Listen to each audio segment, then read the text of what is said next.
اب آج کا میرا موضوع ہے شہادت علی رضی اللہ تعالیٰ عنہ۔ اصل میں حضرت علی رضی اللہ تعالیٰ عنہ کی شہادت بھی اسی الفتنۃ الکبریٰ کا تسلسل ہے۔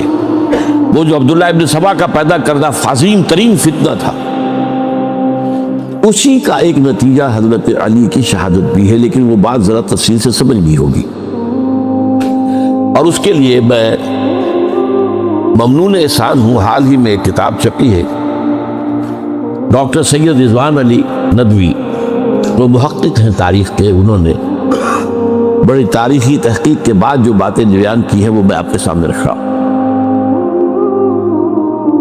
عرب میں جنوب مغرب کی کونے میں، جہاں یہ یمن بھی آباد ہے، اس کے اوپر نجران ہے، اسی علاقے میں یمامہ کا علاقہ کہلاتا ہے۔ یہاں ایک قبیلہ آباد تھا، بنو تمیم۔ یہ جو لوگ تھے بڑے کرخت مزاج، جنگجو، اکھڑ، ضدی، اور جس بات کو ایک دفعہ مان لے اس کو اڑ جانے والے اور مر مٹنے والے۔ یہیں سے فتنہ پہلا اٹھا تھا، سب سے بڑا جو نئے جھوٹے نبی کھڑے ہوئے تھے ان میں سب سے بڑا تو مسیلمہ کذاب تھا، یہی تو علاقہ تھا۔ اور اس کے خلاف اس فتنے کی سرکوبی میں کتنے صحابہ، 1200 صحابہ ایک جنگ کے اندر شہید ہوئے، جن میں 500 جو ہیں وہ وفات پہ رضی اللہ تعالیٰ عنہ۔ تو یہ لوگ جو یہ تھے بڑے زوردار تھے۔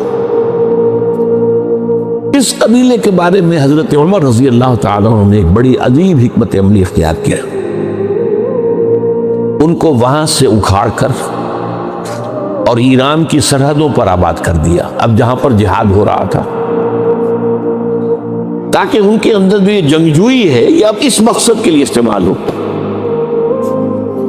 اب وہ دارالاسلام کی توسیع کے مقصد کے لیے استعمال ہو، اور وہ ہوئی۔ حضرت عمر نے 2 چھاؤنیاں بنائی تھی رضی اللہ تعالیٰ، کوفہ اور بصرہ، کیونکہ ظاہر بات ہے کہ اب جو اسلام کا دائرہ پھیل رہا تھا اور اسلامی حکومت پھیل رہی تھی، اور زیادہ تر جو ہے مشرق کی طرف پھیل رہی تھی، ایران اور خراسان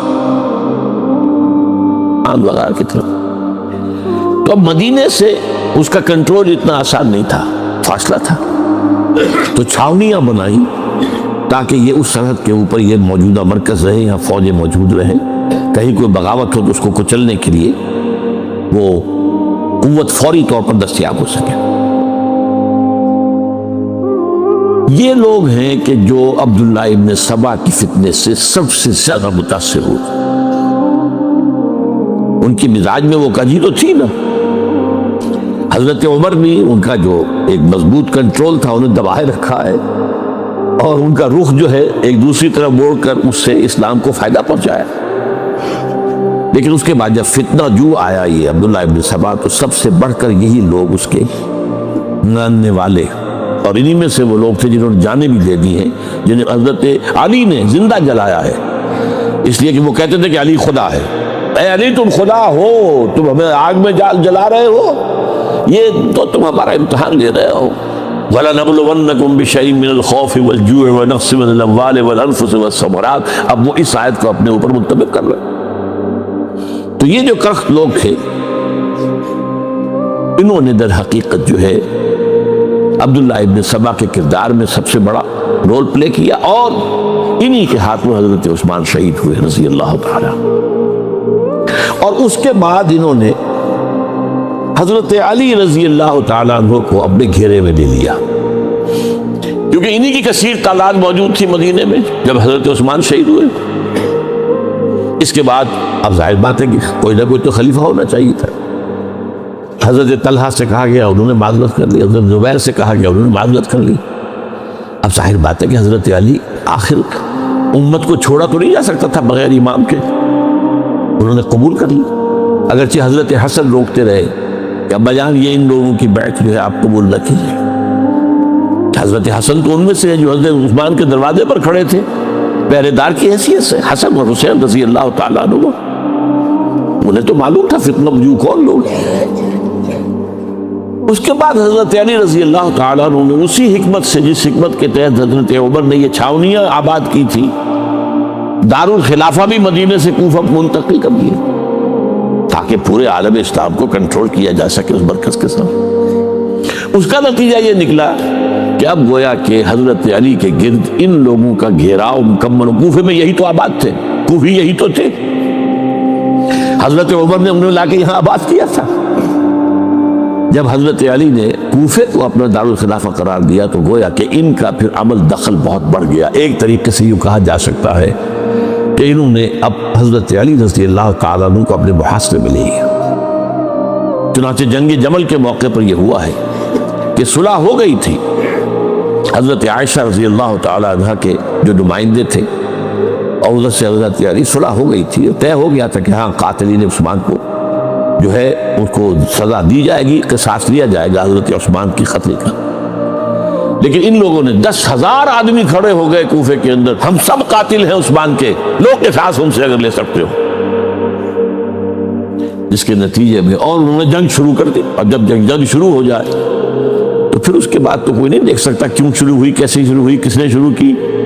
اب تو یا مارو یا مرو، دو ہی باتیں ہوتی۔ 10,000 مسلمان ایک رات میں شہید ہوئے جنگ جمل۔ اب اس کے بعد حضرت علی رضی اللہ تعالیٰ عنہ کی خلافت جو ہے حضرت امیر معاویہ نے ماننے سے انکار کر دی۔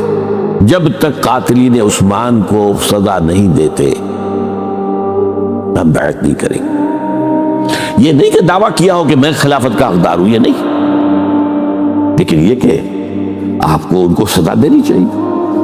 اب یہ تھا وہ مخمصہ جس میں حضرت علی رضی اللہ تعالیٰ عنہ وہ فرماتے تھے جو میرا ساتھ دو تو میں ان قاتلین عثمان سے سزا جو ہے ان کو سزا دے سکتا۔ ادھر انہیں پتا تھا کہ میں سرنڈر کرتا ہوں تو مجھے علی تک تو پہنچنے کوئی نہیں دے گا، راستے میں وہاں ختم کر دیں گے رضی اللہ تعالیٰ عنہ۔ تو یہ پیچ تھا ایک جو ایسا پڑا ہے۔ اب اس میں جب حضرت معاویہ اور حضرت علی کے مابین فیصلہ کن جنگ ہوئی، جنگ صفین جسے کہتے ہیں، جس میں 70,000 مسلمان ایک دوسرے کی تلواروں، تیروں، نیزوں سے قتل ہوئے۔ اس موقع پر حضرت معاویہ کی طرف سے ایک آفر آئی، قرآن مجید کو نیزے پر اٹھا کر لوگوں نے کہا کہ یہ خونریزی بند کر دو، ہم قرآن کا فیصلہ ماننے کو تیار ہیں۔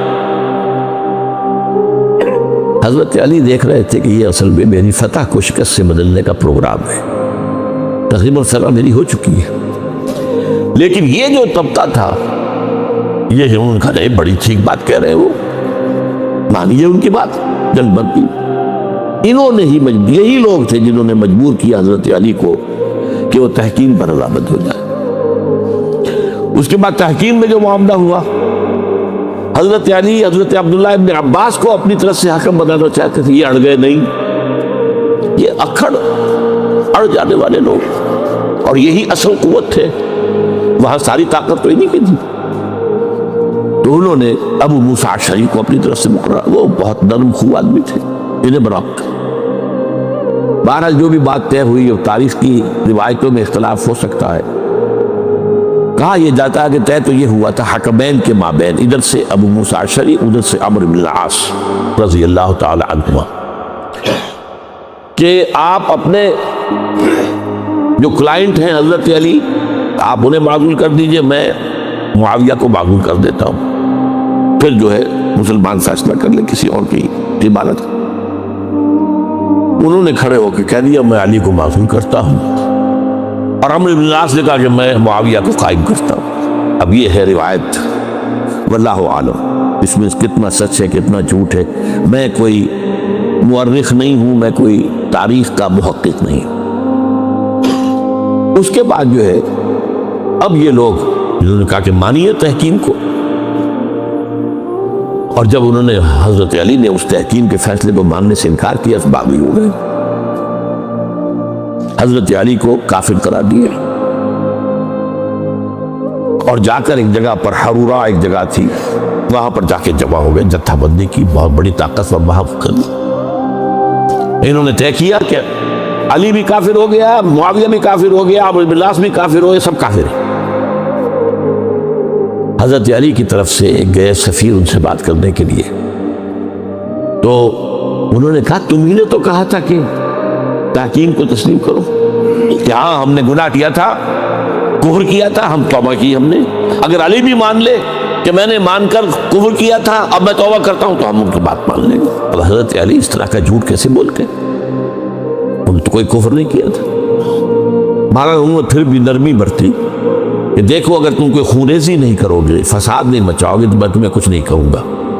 لیکن وہ اپنی ان شرارتوں سے بعد نہیں آئے. تو پھر تیسری جو بڑی جنگ ہوئی ہے ان جنگوں میں، جنگ نہروان کہلاتی ہے، حضرت علی کی جنگ خوارج کے ساتھ، جس میں 4000 خارجی جو ہے وہ ختم. اور یہ بات اب آپ نوٹ کر لیجئے کہ یہ لوگ جیسا کہ اکھڑ بھی تھے لیکن اپنی بات پر ڈٹ جانے والے تھے، لیکن ساتھ ہی دیندار بھی تھے، نمازی اور روزہ دار بھی تھے. یہ اس طرح کے لوگ نہیں تھے کہ جو فاسق اور فاجر ہو. بس یہ مزاج کا ایک ہے، جس بات جو بات دل میں بیٹھ گئی وہ دل اڑ گئے. تو یہ اصل میں انہوں نے پھر فیصلہ کیا کہ اور تو ہمارے بس میں اب کچھ نہیں ہے، ان تینوں کو قتل کر دیا جائے، علی کو بھی اور معاویہ کو بھی اور عمرو بن العاص کو بھی. تو ایک جگہ ان کی سازش ہوئی، 3 آدمی معین ہو گئے، ایک ہی وقت کا طے فیصلہ ہو گیا، فلاں تاریخ کو فجر کے وقت تم جاؤ، وہ تم کوفے کی جامع مسجد میں جب علی نماز جماعت کرا رہے ہو خنجر مارو انہیں. اور یہ اس کا نام ابن ملجم تھا، خارجی. یہ وہی لوگ بنو تمیم کے لوگ. دوسرا جو تھا وہ دمشق میں حضرت معاویہ کو قتل کرنے شہید کرنے کے لیے پہنچ. تیسرا مصر پہنچ گیا حضرت عمرو بن العاص کو. اب یہ بات اللہ کی طرف سے ہے، یہ تو اس کی مشیت ہے، اس کا فیصلہ ہے. حضرت علی پر وار کارگر ہوا، آپ شہید ہو گئے. حضرت معاویہ پر وہ وار ذرا اوچھا پڑا، زخمی تو ہوئے لیکن آپ کی جان بچ گئی. عمرو بن العاص روز مسجد میں کسی معذوری کی وجہ سے، عذر کی وجہ سے فجر میں آئی نہیں سکی، لہذا حضرت علی کی شہادت ہو گئی. اب یہ ہے اصل پس منظر کن لوگوں نے کیا شہید، اصل میں وہ سمجھ لینے کی بات ہے.